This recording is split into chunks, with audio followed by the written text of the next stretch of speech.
Welcome to Basic Brewing Radio for Thursday, April 10th, 2014. I'm James Spencer. Here at Basic Brewing Radio, we're all about home brewing.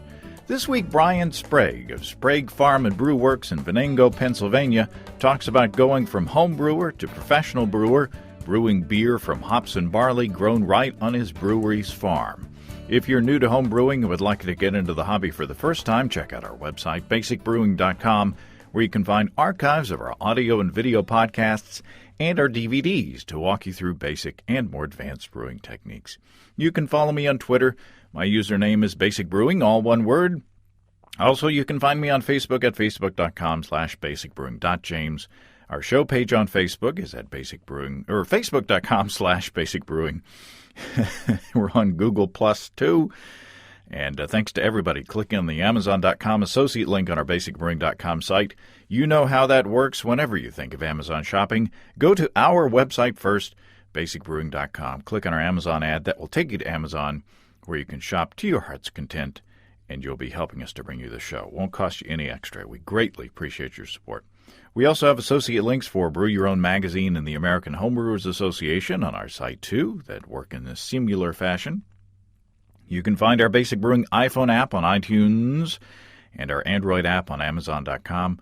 We're in the BlackBerry podcast directory, and we're in the Stitcher app, the Windows Phone directory, and wherever else you can find fine podcastage.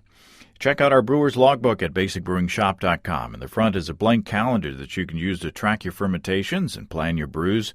There's room in the back to log the details of up to 50 batches of beer. If you want to put a tip in our tip jar, some coinage in our guitar case, you can go to basicbrewing.com/support. Thanks to everybody who has done so already. And protect your precious beer with one of our growler bags. Check those out at basicbrewingshop.com. At this point in time, I believe I have 2 of our bottle openers left in stock. 2. But there are more on the way, so if you go to the store and can't find the opener, check back after a couple days. And we should have them back in soon. Those things are really popular. People are having a lot of fun with those. I got to brew yesterday for the first time in a long time. I'm apparently on a stout kick now. I brewed a 5-gallon batch of the base stout from the Mole Stout video episodes, and I split it into 2 Mr. Beer fermenters. In half, I pitched a packet of the Danstar Belle Saison yeast that I've liked in other beers. And into the other, I pitched Saf Brew T58, which I believe is also another Belgian strain. And when I went to the fridge to get the yeast, I discovered that the T58 packets had expired more than a year ago, according to the date on the package. And I didn't remember it being that long ago that I'd bought those. So I said, well, shoot, I've already brewed. So what I decided to do was to pitch 2 packets into the 2 gallons to make sure there was enough yeast surviving there. Well, I think I could have gotten away with just 1 packet because that fermenter took right off. And I believe the original gravity was like 1067. So I'm afraid it's going to be too clean of a fermentation to get the yeast character that was out that I was looking for in that yeast. But time will tell how that comes out. It's certainly fermenting, and I'm documenting it for a future Basic Brewing video episode. By the way, it wasn't the perfect brew day, but not quite a disaster. Not quite a story for the disaster show, but not perfect. The day started off beautiful out there on the patio. But as I was collecting my wort, a storm rolled in with rain and a lot of wind, and I noticed I was using a lot of propane to keep up the boil. But I wasn't worried because I always have a spare tank attached to my grill. Well, I ran out of propane about 10 minutes before the end of the boil, switched the tanks, and of course, the second tank was practically empty too. Luckily, I had my electric heat stick that our buddy Jeff Karpinski made for us. And I was able to maintain the boil for the rest of the hour and save the batch, thanks to brewing with electricity. And the rest of the brew day went without a hitch. Speaking of brewing with electricity, Brad in Appleton, Maine writes with what may be the last word on boiling in plastic buckets with electric elements. at least for the time being. Brad says, listening to the very interesting ongoing discussion of plastic buckets used as the heated mash vessel, I recalled something from my early days of brewing. Our local country fair always had a well-attended homebrew competition, and the prize for best of show was a 7.5-gallon plastic bucket fitted with a 2,750-watt, 220-volt thermostatically controlled heating element. Said it held mash within 2 degrees Celsius and rapidly boiled 6 gallons. It was called the Brew Heat Boiler, and I lifted this information from an ad in a 1989 copy of Zymergy, so these wild and crazy brewers have been heating up plastic for quite a few years. There you go, Brad. I appreciate that. Brewing history repeating itself there. And Jessica from Columbus, Ohio writes, after hearing last week's show with Gail and her sour beers, the subject line is Best Podcast Timing. Jessica says, I love this last podcast. I'm planning my 1/2 San Francisco, 1/2 Sonoma honeymoon for the first week of June. I can't wait to use beerbybart.com for our craft beer extravaganza. It is also great to hear from another female homebrewer. Well, excellent. Jessica, I hope you have a great honeymoon and best wishes for the future. I get the initial tip for this week's show via email a long time ago, and I searched my mail app, and I can't find the original message to thank the sender, so thank you. I'm sorry I lost your name. But what got my attention was that the brewers at Sprague Farm and Brewworks were not only growing and brewing with their own hops, they were growing, malting, and brewing with their own barley. And their approach was fairly low-tech and appealing to me as a home brewer. I like this interview a lot. You can tell Brian would be a lot of fun to hang out with, and it's clear that he's having a lot of fun brewing good beer. Brian Sprague, welcome to Basic Brewing Radio. Good to be here. Thanks for having me on. You represent Sprague Farm and Brew Works up in Venango, Pennsylvania. You are in your truck right now in a rainstorm. So, that sounds pretty rural right there. But describe your surroundings or describe where your brewery is. Okay, yeah, we are pretty rural. We're out in Crawford County, which is outside of south of Erie, Pennsylvania, which is in the northwestern corner of the state. We are on a main highway, but the town of Venango is probably about half a mile from us, and the population there is about 300 people. We have a 65-acre farm, and the brewery is actually in the barn, and we actually started it in 2006 is when we opened. But yeah, it's pretty rural. People like to come out there, hang out. We're allowed to sit outside because they can look at trees and grass instead of buildings and asphalt, things like that. So it's very rural. So what was the seed of the brewery? How did you get into brewing, and how did you decide? You founded it with your wife, Minnie, right? Yeah, that's correct. Yep. Well, basically, I've been drinking beer for a long time. I was drinking beer before I was, of age in Pennsylvania, which is the drinking age has been 21 forever. And I remember kind of trying different beers when I was in my teens, getting a Lowenbrau Dark, which was unusual, or, something to be a little offbeat. I acquired a taste for them, and that happened to be in the late 70s there. And I actually read an article one time in Mother Earth News. My sister subscribed to that magazine, and about home brewing. It said, "Man, it'd be cool to home brew." And of course, that's when all the microbrewing stuff started to kick off in the United States. So I just tried it, and I went down to a feed mill down in the local town, and I asked them if they had barley, and they said, "Sure. Would you like 5 tons?" I'm like, "No, maybe like 30 pounds." They asked what I was doing with it. I told them, and they kind of laughed at me. But so anyways, I drank a lot of good beers, and I started homebrewing when I was pretty young. And going into the 80s and stuff, I started homebrewing and checking out microbreweries and brew pubs, and just kind of got the idea that I enjoyed it, be a fun business to get into, and hopefully profitable, and just eventually evolved to the point where I was getting older and thought, I better do this or I won't. So I just started putting things together things kind of came together in 2004, and that's when we started working on the actual licensing application and getting everything together. So, and here we are today, about 10 years later, still going at it.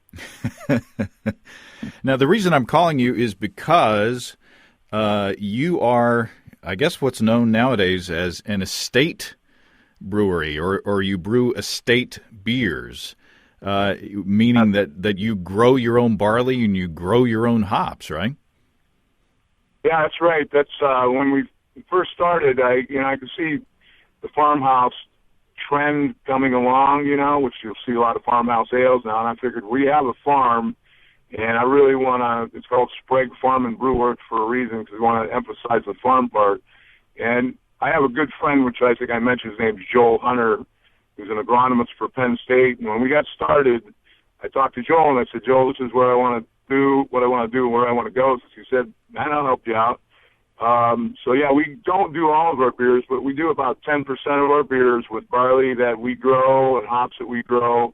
And, we process it all on our site, with the exception of, as we get into later, I'll explain part of the process, but we have to take the barley away to remove the chits. But anyway, yeah, we're making beer with stuff we actually grow, process, and it turns out to be pretty drinkable beer that people seem to really enjoy. Now, growing your own hops, I mean, I grow some of my own hops here, in Northwest Arkansas. That's kind of a no-brainer. The hops grow, you pick them, you throw them in the pot, or if you want to save them for later, you dry them. So first of all, talk about the way you grow your hops, because I've seen some pictures of your hop farm, and you have kind of an interesting approach, or at least in the pictures that I saw. Well, we're kind of we're working with what we have, trying not to, I happened on some utility poles and stuck those in the ground. So we did trellis them up, but not making the, trellises real big and wide, because we don't have a harvesting machine. So we planted the rows far enough apart that the hops would be able to kind of grow separately. But we haven't, the first 100 plants we haven't had to trellis them all up, and we're probably in the neighborhood of about 500 hop plants or more. But, we trellis them up, and it makes it easier to harvest them, because we just chop the whole stalk down, the whole vine, and drag it into a table and have our friends and maybe wannabe friends there picking hops and drinking beer.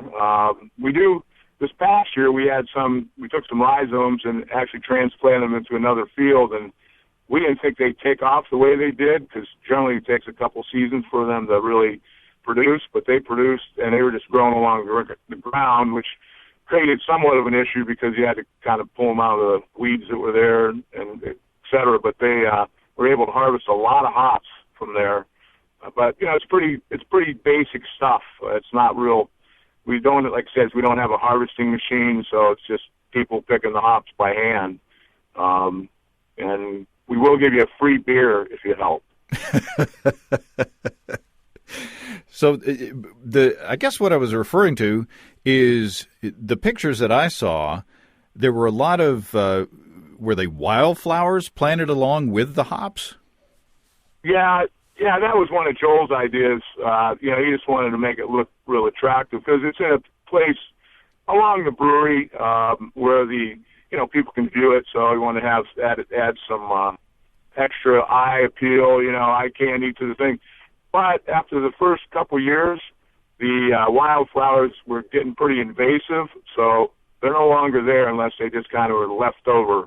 But it was more just a way to, make it more attractive and as people stroll through there. But, yeah, it's just – and now Joel has gone to – actually, we're putting a lot more hay down just to kind of keep some of the weed and other stuff that might grow and interfere with the hops. So it's actually just covered with hay on the ground now. Yeah, I didn't know whether the wildflowers had some sort of symbiotic relationship that you guys were working towards, or what the approach or the reason for that approach was. Yeah, I don't think they really did provide any additional.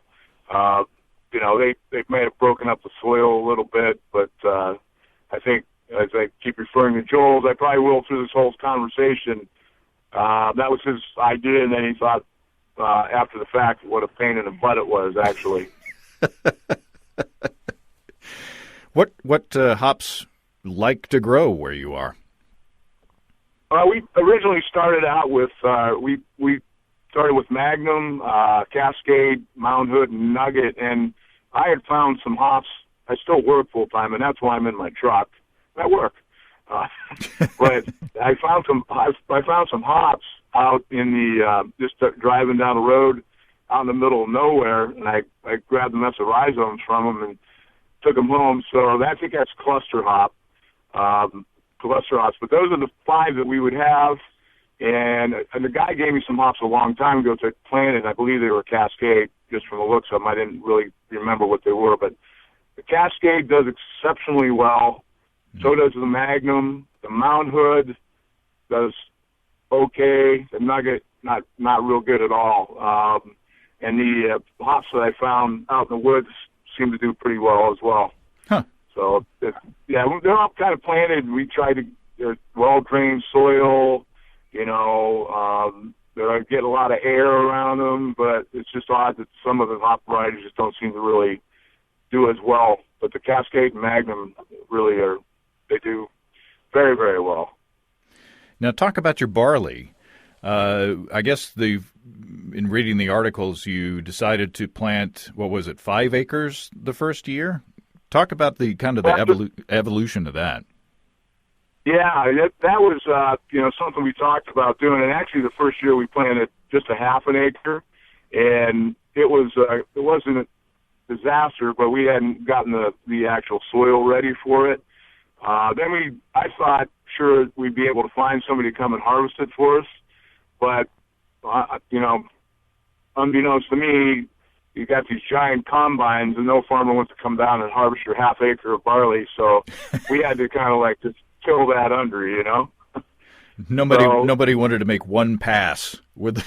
Exactly right. So lo and behold, though, one of the guys I work with, they have this Pioneer Steam Gas Engine Society deal, and I thought, well, it's got to be somebody who has some old harvester out there that might come down, and this guy told me, come and look at mine, and I looked at it, and I said, wow, that's cool, but it's way too big to tote down the road. So he says, well, I'll talk to you later. Well, he shows up the next day at my house with a combine that he bought for $1,000, and he said he said this thing's a piece of junk. I'm taking it to the scrapyard. I'm like, well, I'll buy it from you. He's like, no, I don't want to sell you a piece of junk. I'm like, well, if it runs at all. So I bought the combine for $1,000. So now we have a combine that we can actually use to harvest our own barley. But yeah, and I can get $1,000 out if I take it to the scrapyard, I think. But so yeah, we planted that first half acre. Then we actually started planting at a neighboring farm because he had all the equipment and could harvest it. So that lasted about 2 years. The last 2 years, well, actually last year was our first year to grow all of it on our farm, and this is the second year. We had to prepare the soil. We had what's called switchgrass growing on our farm, just a conservation, like soil conservation crop. So we had to get rid of all the switchgrass, which grows down roots 10 feet deep. So the soil got really broken up, and it was our best soil on the farm because Joel had done all the analysis. So we got all the switchgrass out, planted the barley, and last year we got about 5 tons, and I don't know if that's good yield or not, but we're still malting some of the stuff we had from the past, and we're just beginning to start to malt on last year's crop, actually. Wow. Well, 5 tons, that sounds like a lot. Yeah, it is. When you start trying to malt it, as we are, we're not malting it in massive quantities. We're doing it about 250 pounds at a time. So it takes a while to go through it, So what's your process? What's your malting process? Yeah, it's like say we do we malt. Basically, what we do, we have an old dairy bulk tank, which, being an old dairy farm, pretty convenient. But we actually put the barley in the bulk tank, and we steep it. And what you're doing there, you're just adding water and letting it soak for a while, so that the barley becomes hydrated. And you actually you're supposed to aerate it. So we have an aquarium pump that we pump through there to aerate it while we're doing that. And we'll fill and empty it several times through the course of just overnight, really. Then after that, we take it out and we put it on the floor. It's floor malting, but we usually put a tarp down under it just to keep it off from the floor. And then for about 4 or 5 days, we continually, about 2 or 3 times a day, we stir it and wet it, and stir it and wet it. And make sure, you're basically the seed's starting to germinate at that point, and that's what you needed to do. And at the end of the germination process, and this is just kind of you're supposed to look at when the chit comes out, which is the root. Then you're supposed to cut the seed open, look inside, and see the stalk, or I think it's called the acrospire, growing. And when it's like 1 to 1.5 times the length of the kernel inside there, you're supposed to then dry it. But we usually do it by taste. I mean, you can start to taste some of the starches in there, and we're getting to that point where we can say, okay, that's just time to dry it. Joel built these bins out of perforated soffit. We have 4 of them. They're about 8 feet long by 1 foot wide by about 8 inches deep.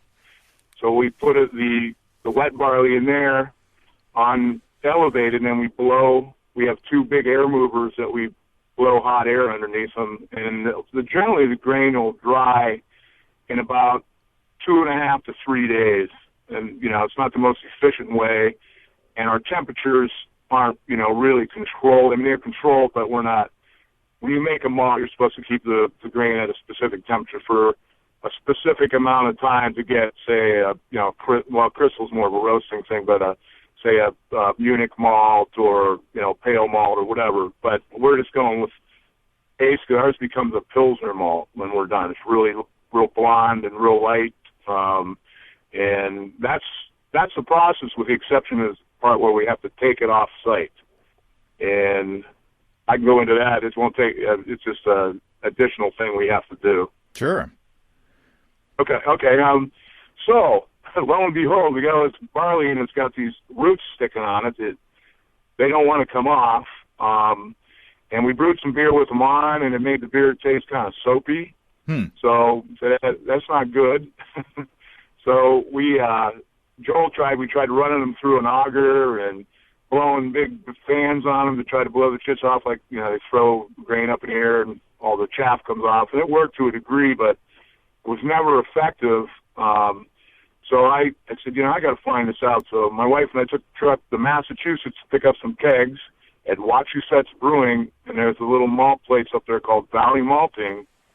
And I stopped and I said, how do you remove the chits? And they said, well, you have to have a debearder. I'm like, well, what's that? And they showed me, and they said, they're about $5,000. I'm like, oh, okay. For 250 pounds of malt? No. Yeah, you could get 5 combines for that. Yeah, there you go.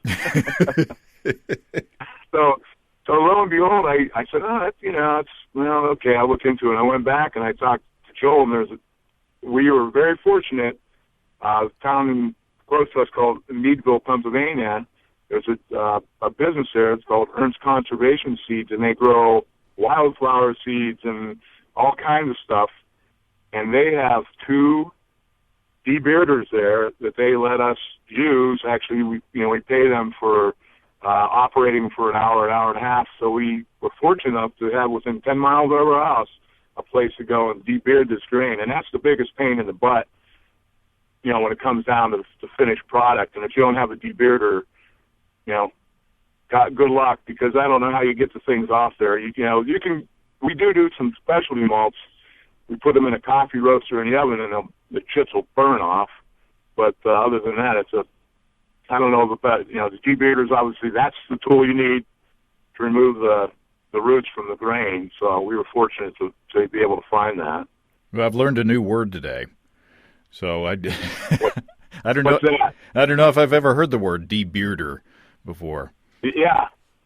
Well, I hadn't either, and apparently Joel, with all his knowledge, and maybe he just didn't think about it. And Joel has a big beard, so he probably scared him.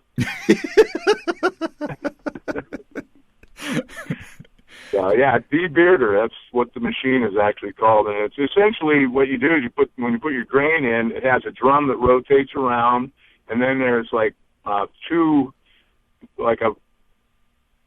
actually that drum has teeth or cogs or whatever you want to call them that are spaced in between an inner axle that also has cogs that move around. The teeth miss, and while they're going around, they're brushing through that grain, and they're just taking the seeds right off, or taking the roots off. It doesn't take more than about 30 seconds for them to do. We can only put in about 20, 30 pounds at a time, but it doesn't take them about 30 seconds to do that. And then we have to put them into a big blower. Basically blows the things off as we drop it through. So it's pretty nice to have that, like I say. And we can do 200. Well, we did 400 pounds of grain. It took us about an hour here last week. So without that, like I say, it'd kind of be rough for you to do it and use it in your finished product unless you can build a debearder, find one, or come up with a better concept. Now you are judging the process or the progress of the malt by tasting. Have you had a lab at any point come in and sort of quantify how you're doing in your process? No, this has just been pretty much all by, I guess, or by golly.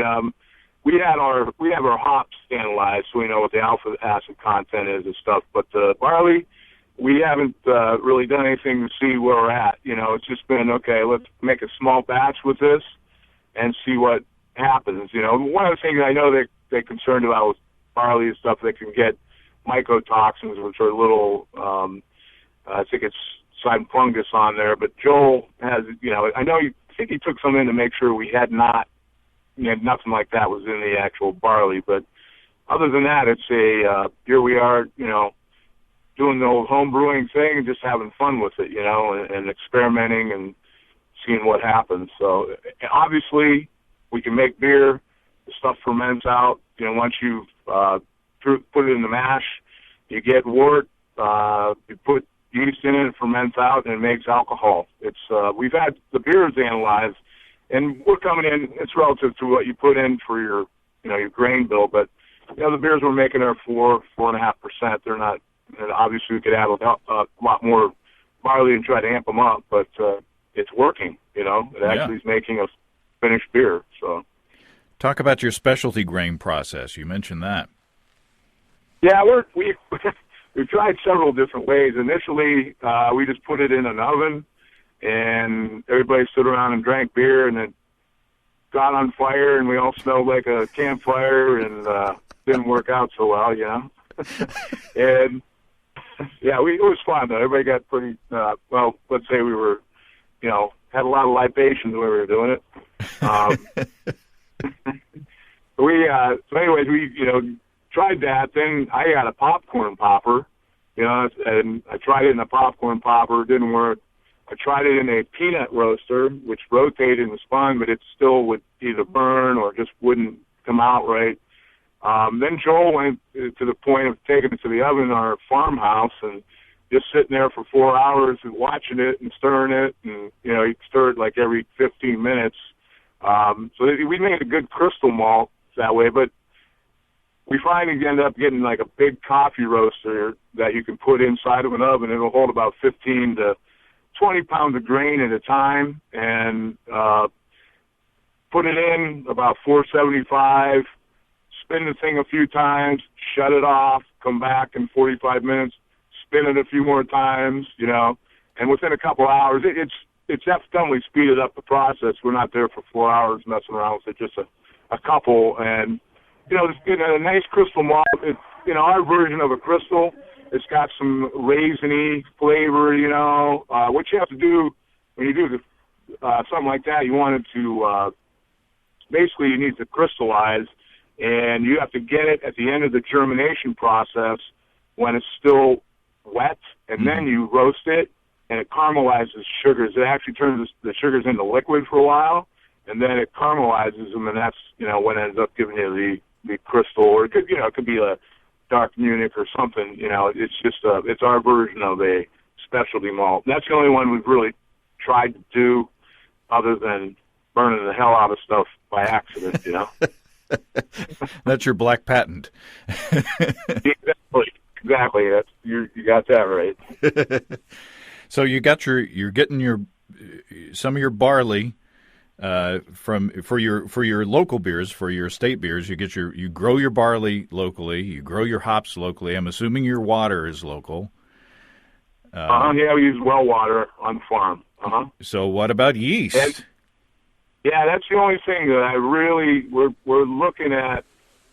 We have not. We bought yeast, and I'm okay, this is truly an estate beer. I thought about, just being that it's an old dairy barn, just leaving the batch set.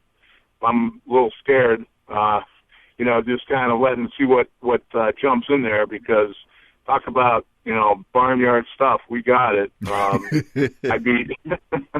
don't want that old goat taste in there, but so we're pitching fresh yeast all the time, just because that's the one component I'm a little nervous about, but I think we're to the point where we've made enough batches that I'm willing to go ahead and try. We might try to glean some yeast from maybe fruit trees around or whatever, but the yeast is still bought.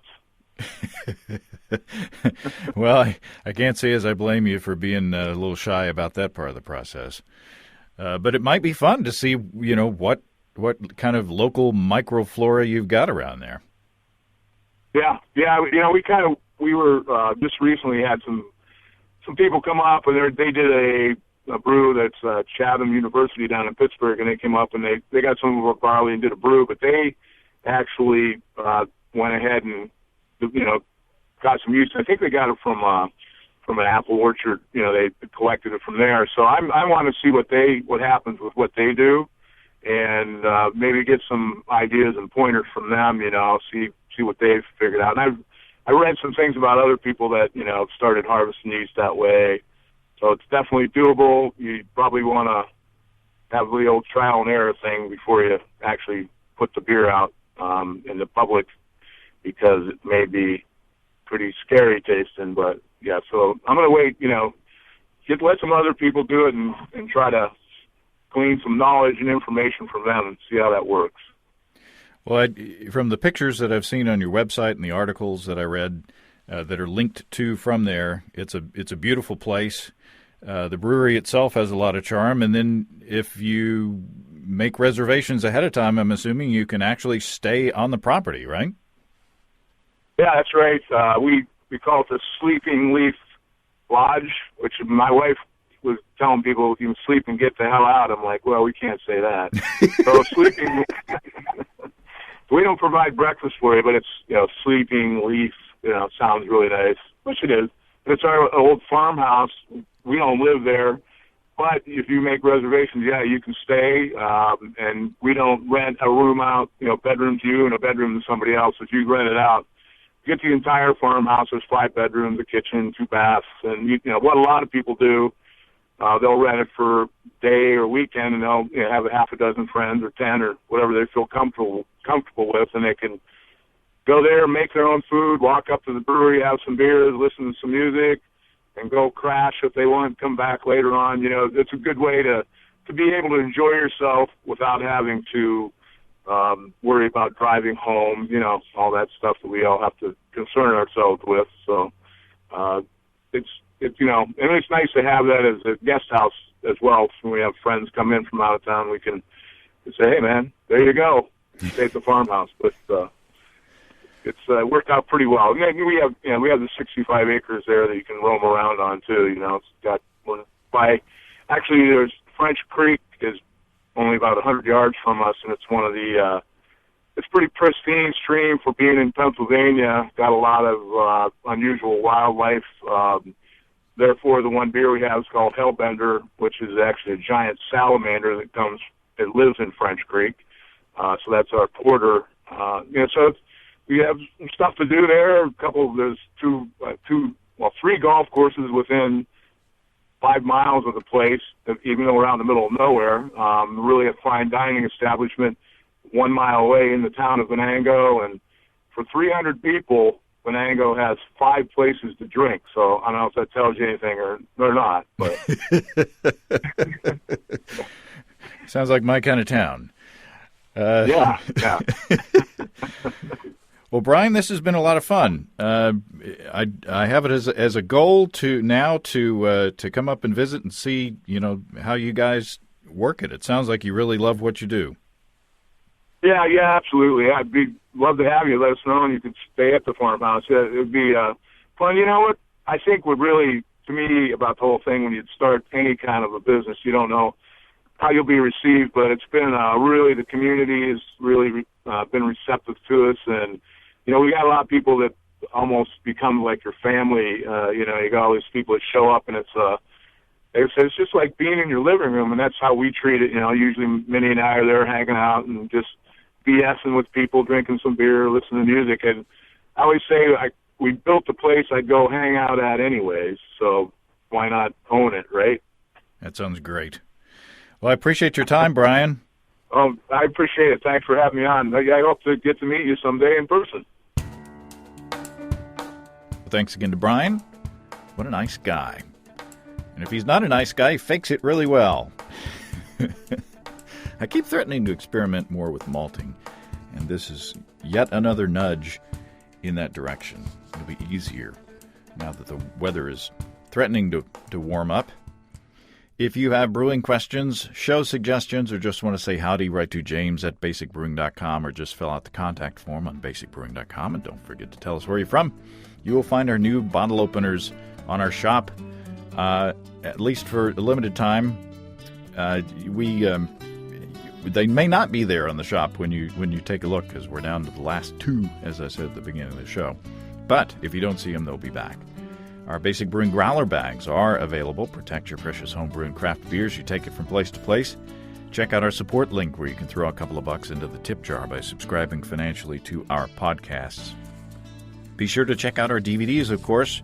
Extract Brewing and Partial Mashing, Stepping into All Grain, Low-Tech Lagering and Decoction Mashing, and Introduction to Wine Kits. You can find them all on our site.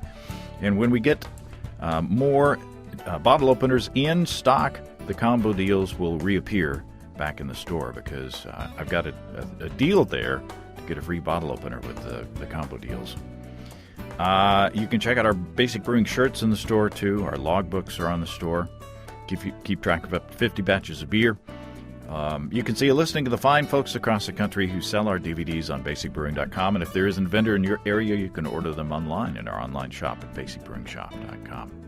Thanks to everybody who's continued to click on our Amazon.com link. We greatly appreciate the support there. Our featured products this week that were purchased through the link are Elmer's No Wrinkle Rubber Cement, 8 ounces, clear, and Venzo Bicycle Bike Torque Wrench Allen Key Tool Socket Set Kit. Thanks again, everybody. Remember, I can't tell who bought what, so no worries there. Just click on the Amazon.com logo on our site the next time you feel like Amazon shopping. We greatly appreciate your support. Don't forget you can also join the American Homebrewers Association and subscribe to Brew Your Own magazine through the associate links on basicbrewing.com. That's all until next time. Until then, thanks for listening, everybody. I'm James Spencer. Production help for Basic Brewing Radio and our website is provided by our buddy Kelly Dodson. Basic Brewing Radio is a production of Active Voicing. We'll talk to you next time, everybody. So long.